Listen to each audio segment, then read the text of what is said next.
Sunday விலாகில் இந்த கானுடைய story சொல்கிறேன்னு சொன்னல. இந்த கானுக்கு வந்து குட்டி ஷவர் வந்து மாட்டி சரியே வரலங்க. அதனால சரி புது கான் வாங்கலான்னு ஆர்டர் போட்டிருந்தேன். இந்த கான் பார்க்க நல்லா தான் இருக்குது. இங்கே பாருங்கள், தண்ணி வந்துக்கிட்டே இருந்தது.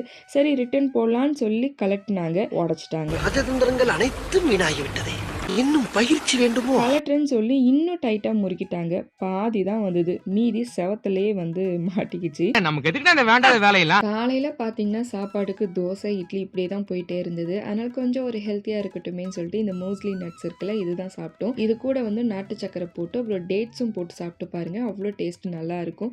இன்றைக்கி கொஞ்சமாக வானம் ஓப்பனாக இருந்த மாதிரி இருந்தது. சரி கொஞ்சம் வீட்டுக்கு வேண்டிய மசாலாலாம் அரைக்க வேண்டிய வேலை இருந்ததால் காஞ்ச மிளகா காய வச்சு எடுத்துகிட்டு எல்லாமே மசாலாலாம் அரைச்சி எடுத்து வச்சாச்சு. எங்கே பார்த்தாலும் இந்த மரவள்ளி கிழங்கு தாங்க இருக்குது இந்த மழை சீசனுக்கு. ஸோ ஒரே மாதிரி செய்யாமல் இப்படி வந்து சுழியம் செஞ்சு சாப்பிட்டு பார்த்தேன். இது ரொம்ப சிம்பிள் தான். ஃபுல் வீடியோ ரெசிபி கண்டிப்பாக நான் அப்லோட் பண்ணுறேன். அது வரைக்கும் பாய்.